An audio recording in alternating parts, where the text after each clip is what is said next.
Good evening, sir. Good evening, সেটাও। Thank you, sir. Noor Alam Sheikh. Yes, sir. Noor কথার অর্থ কি গো? নূর আলম বলতে কি বোঝায়? মানে তোমার নামের মিনিংটা আমি জানতে চাইছি। নূর বলতে স্যার আলো, এটা আলো। হ্যাঁ, হ্যাঁ। আলোকিত আলো। আর আলম? ওটা প্রায় সমর্থক কি বলা যায়। তাই আমার জানা নেই অবশ্য। কোন ভাষা এটা নূর আলম? নূরটা স্যার আরবি ভাষা। আরবি ভাষা। ঠিক আছে। আচ্ছা, তোমার একাডেমিক বিষয়টা একটু বলবো।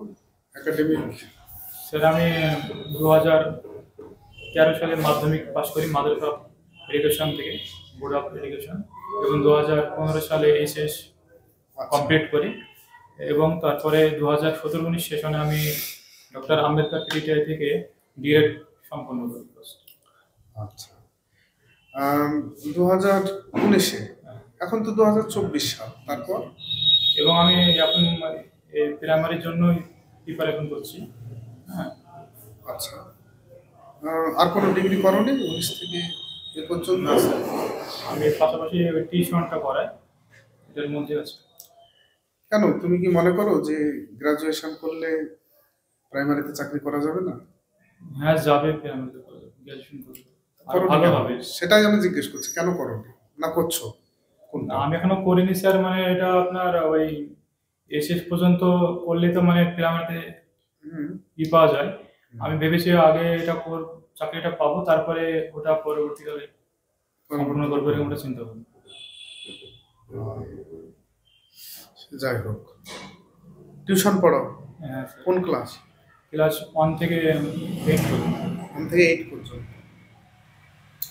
উচ্চ মাধ্যমিকে তোমার কি আর্টস ছিল না সায়েন্স ছিল? আর্টস।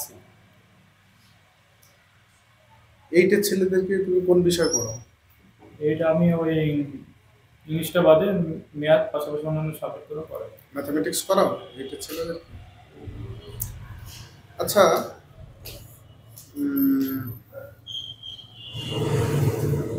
এবি এর ফর্মুলাটা কি হবে? এবি সমান sir a plus b by 2 তার whole square minus a minus b by 2 তার হোল স্কয়ার। আচ্ছা।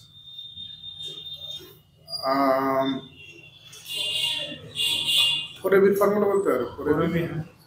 ফোর এবি সমান স্যার a প্লাস b তার whole square minus a minus b তার হোল স্কয়ার।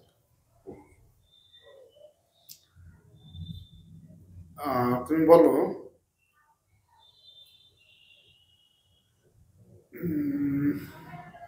একটা সমদ্বিবাহু ত্রিভুজ, সমদ্বিবাহু ত্রিভুজের ক্ষেত্রফলের ফর্মুলা।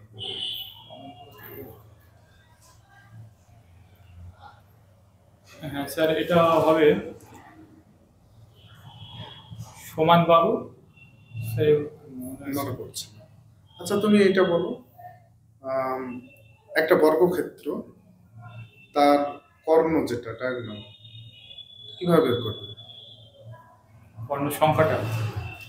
সংখ্যা না, কিভাবে, মানে মানটা কিভাবে বের করবে? যদিও সাইড দেওয়া থাকে, বাহু দেওয়া আছে, একটা 4 সেমি বাহুযুক্ত বর্গক্ষেত্র, তার ডায়াগোনাল বের করতে কত হবে? √2 ইনটু বাহু বের করব। কত হবে? √2 ইনটু বাহু, এটা কত হবে স্যার? বাহু কত স্যার? 4 সেমি। 4 সেমি, তাহলে এটা 2√2 আছে।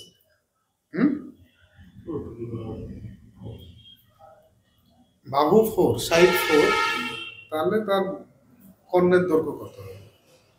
তাহলে 4√2 আছে।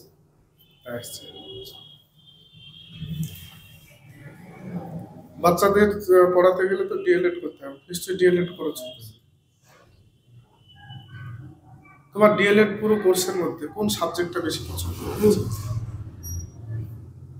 সাবজেক্টটা পরিবেশ, তারপরে গণিত আছে। সাইকোলজি পছন্দ হয়নি? হ্যাঁ, ওটা পছন্দ। ওটা তো জানতেই হবে, নাহলে বাচ্চাদেরকে আমরা সঠিকভাবে শিক্ষাটা সম্পন্ন করতে পারবো না। একটা বাচ্চাকে টিচিং আর লার্নিং এর তফাৎ কি বলো? টিচিং আর লার্নিং, টিচিং মানে যেটা আমি শেখাবো, বাচ্চাদেরকে যে শিক্ষাটা দান করবো সেটা টিচিং। আর লার্নিং মানে যেটা শিখবে, বাচ্চারা যেটা শিখবে। আচ্ছা, তুমি এর নাম শুনেছো? ডেলার কমিশন বলে একটা কমিশন বসেছে, কমিশনটা সম্পর্কে লার্নিং, তোমার লার্নিং বাই ডুইং বলতে কি বোঝো? Learning by doing, learning by doing মানে কোনো কিছু করতে করতে শেখা বা কাজের মাধ্যমে শেখা। কাজের মাধ্যমে শেখা। ঠিক আছে, নেক্সট। নূর আলম শেখ,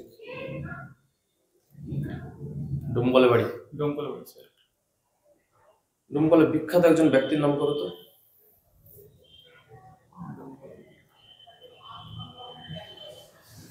এই মুহূর্তে মনে আসছে না।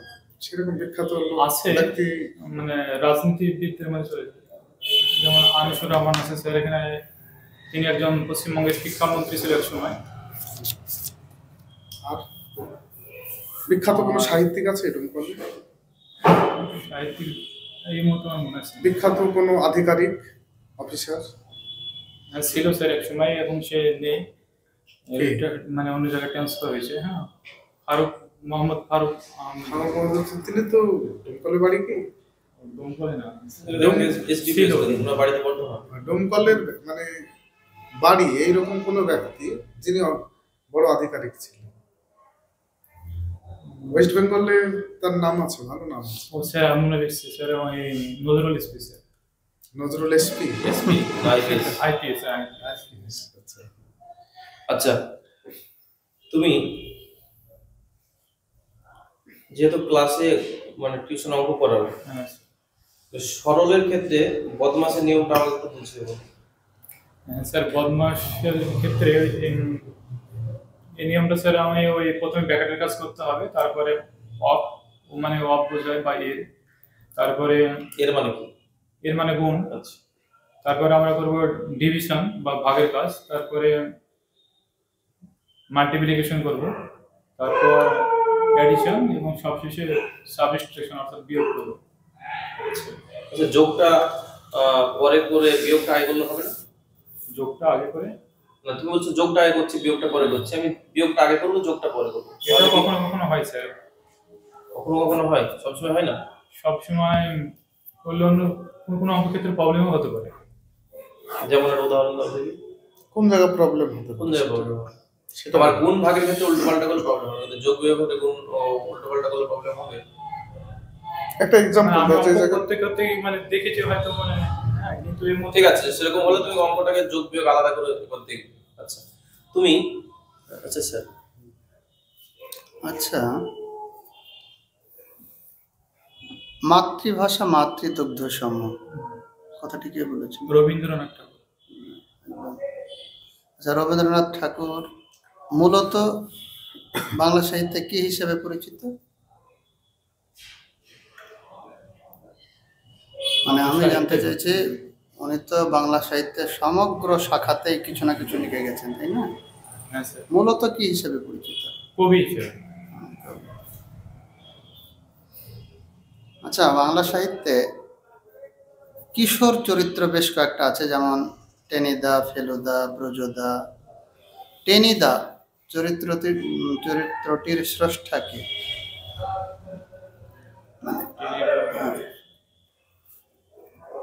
মনে আছে না স্যার।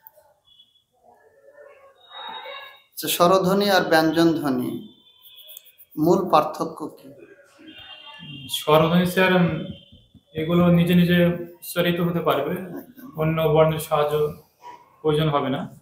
আর ব্যঞ্জন ধ্বনি স্যার স্বরবর্ণের বা স্বরধ্বনির সাহায্য লাগবে। আর ধ্বনি আর বর্ণের মধ্যে পার্থক্য? ধ্বনি আর বর্ণ, হ্যাঁ স্যার, ওই স্বরধ্বনির লিখিত রূপকে আমরা স্বরধ্বনির লিখিত রূপ, স্বরধ্বনির লিখিত রূপকে আমরা স্বরবর্ণ বলবো। আর আমার প্রশ্নটা ভালো করে শুনে নেবে। ধ্বনি আর বর্ণের মধ্যে পার্থক্য বলেছি। ধ্বনি যেটা আমরা মুখে বলছি বা আওয়াজ করছি সেটাই, আর বর্ণ হচ্ছে তার লিখিত রূপ। একদম ঠিক। তুমি ডেমো দেবে? ডেমো তো আমি কোন একটা টপিক তোমার পছন্দ মতো একটা ডেমো দাও। ঠিক দেখি আছে। কোন ক্লাসের কোন টপিক? ক্লাস 2 থেকে। ক্লাস 2 থেকে টপিক? টপিক স্যার অঙ্ক, গণিত। না, গণিত তো সাবজেক্ট, যোগের ধারণা। যোগের ধারণা দিল ক্লাস 2 এর। হুম। ক্লাস 2 এর ছেলেরা যোগ শিখে গেছে তো না? আচ্ছা, যোগের ধারণা করো, যে টপিকটা দিতে চাইছো করো।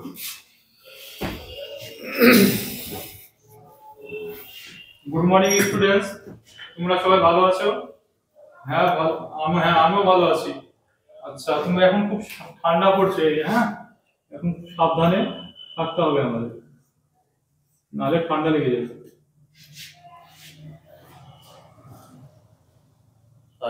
আজকে তারিখ কত বলো তো? আজকে তারিখ তোমরা কেউ বলতে পারবে? কত বলো? আজকে 14/12/2024। আচ্ছা, তোমরা কোন ক্লাসে পড়ো বলো তো? ক্লাস, আচ্ছা দ্বিতীয় শ্রেণীতে পড়ো তোমরা। খুব ভালো। আজকে আমরা নতুন একটা জিনিস জানবো, খুব ভালো লাগবে, তোমরা দেখবে সকলে। এটা আমি কি আঁকলাম বলো তো? আচ্ছা রুবিনা বলো। প্লেট না? এই প্লেটে দেখো আমি কয়েকটি মজার জিনিস দেবো। এগুলো কি বলো? এগুলো সন্দেশ। আচ্ছা, এখানে আমি আর একটা প্লেট রাখলাম, এখানেও আমি কয়েকটা সন্দেশ রাখছি। এখানে কটা সন্দেশ রাখলাম বলো তো তোমরা? দুটো। আর এখানে কটা আছে? 4টি।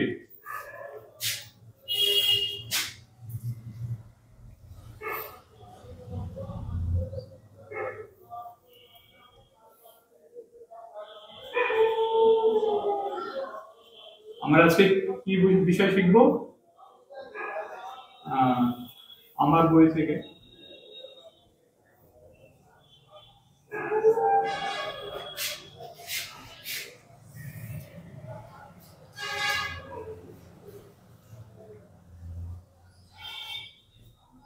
তাহলে এখানে দেখো কটা, এই প্লেটে কটা মিষ্টি আছে? 4টি। আর এই প্লেটে 2টি। তাহলে এইগুলোকে যদি আমরা একসঙ্গে করি, দিয়ে একটা বড় প্লেটে যদি রাখি, তাহলে কটা হবে? দেখো এখানে কটা আছে? 4টি আছে। তাহলে আমরা এখানে 4টে রাখলাম, এই 4টে এখানে প্লেটে নিয়ে আসলাম। আর এখানে কটা আছে? এই প্লেটে 2টো আছে, এগুলোকে আমরা এই প্লেটে রাখলাম। তাহলে কটা হলো এখানে? এখানে 4টে আর এখানে 2টো একসঙ্গে করলাম, তাহলে কটা হলো? 6টা হলো, তাই না? এই যে আমরা একসঙ্গে করছি, এই একসঙ্গে করা কি বলা হয় গণিতের ভাষায়? যোগ করা বলা হয়, হ্যাঁ, যেটাকে আমরা কি এই চিহ্ন দিয়ে আমরা প্রকাশ করি। যোগ চিহ্নটা কি এরকম, এটা হচ্ছে যোগ চিহ্ন, এটাকে আমরা এটা দিয়ে প্রকাশ করি, হ্যাঁ। এবার দেখো আমাদের ডান হাতে কটা আঙ্গুল আছে বলো তো? বলো তোমরা সবাই? 5টি আঙ্গুল আছে। আর বাঁ হাতে? বাঁ হাতেও 5টি আছে, তাই না? এবার যদি আমি এই দুটোকে একসঙ্গে করি, তাহলে কটা হবে? কটা হবে বলো? আচ্ছা সাকি তুমি বলো। 10টি হবে না? খুব ভালো বলেছো। আচ্ছা আচ্ছা, ধরে নাও আমি তোমাদেরকে 3টি বেলুন দিলাম, 3টে বেলুন দিলাম, 3জনকে 3টে দিলাম, আর তোমাদেরকেও দিলাম 3জনকে, ঠিক আছে? তাহলে তোমাদের দুই দলের মিলে কটা বেলুন হবে বলো তো একসঙ্গে করলে? কটা হবে গণো? এখানে কটা আছে? 1টি, 2টি, 3টি। আর এখানে 1টি, 2টি, 3টি। এই দুই দলের বেলুন, তোমাদের সবার বেলুনকে যদি আমি এক জায়গায় করতে বলি, তাহলে কটা হবে? 6টা হবে, তাই না? 6টা বেলুন হবে। এগুলো বেলুন।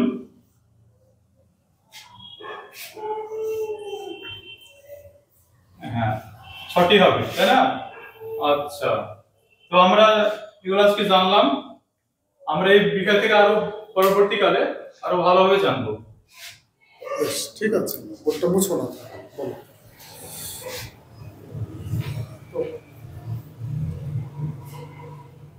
দেখলাম টিচিং মোটামুটি হয়েছে, তবে বিষয়টাকে আরো ভালোভাবে উপস্থাপন করা যেত। তুমি ভাববে সেটা কিভাবে উপস্থাপন করা যায়। এক।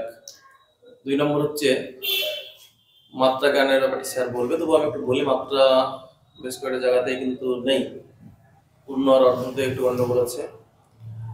আর যোগের ধারণা তুমি আইএসএ থেকে বোধহয় তোমাকে 3 নম্বর হচ্ছে, এর আগে দুজন দিয়েছে। তো একটু পুরোনো আমাদের যোগের ধারণার ভিডিও সম্ভবত আছে, একটু দেখে নিতে পারো যে কোথায় কোথায় ভুল হচ্ছে, ঠিক আছে? আর ক্লাস ইন্টারাকশনটা যেন কম মনে হচ্ছে, চাইল্ড সেন্ট্রিকটা অনেক কম হয়েছে। বাচ্চাদের সঙ্গে মানে ইন্টারাকশন, কমিউনিকেশনটা বেশি বেশি করতে হবে। মানে এটা অনেকটা তুমি নিজে নিজেই পড়িয়ে গেলে এরকম ব্যাপার দাঁড়াচ্ছে। মানে জিজ্ঞেস করছো ঠিকই আছে, কিন্তু স্বতঃস্ফূর্ততা থাকলে মনে হয় যে সত্যি জিজ্ঞেস করছো ব্যাপারটা। আর একটু জলি ভাব নিয়ে আসার চেষ্টা করতে হবে, মানে প্রাণবন্ত ভাব। আচ্ছা, তোমার না এই ডেমো নিয়ে আগে বলি, ওভারঅলই বলি। ডেমো তো আর ফ্লুয়েন্ট হতে হবে, বুঝতে পারছো? তোমার প্লাস পয়েন্ট হচ্ছে তোমার ভয়েস কোয়ালিটি খুব ভালো, ভয়েসটা খুব ভালো। আর ওভারঅল যে নলেজ সেটাও তোমার মধ্যে আছে। দুটো জিনিস আমার ভালো লেগেছে, ওভারঅল নলেজ আছে, ভয়েস কোয়ালিটিও ঠিক আছে, ভালো। তোমাকে ফ্লুয়েন্ট হতে হবে। প্রথম যেটা তোমাকে বাড়াতে হবে সেটা হচ্ছে হাসি। একদম, আমি এটাই বলতে চাইছি। বুঝতে পারছো তো, যেটা খুব অভাব করছে, হাসিটা তোমাকে বাড়াতে হবে। তুমি পারো বা না পারো, যাই হোক না কেন, হাসি মুখ, একটা স্মাইলিং ফেসটা আনতে হবে প্রথম, তাহলে তোমার ফ্লুয়েন্সি চলে আসবে।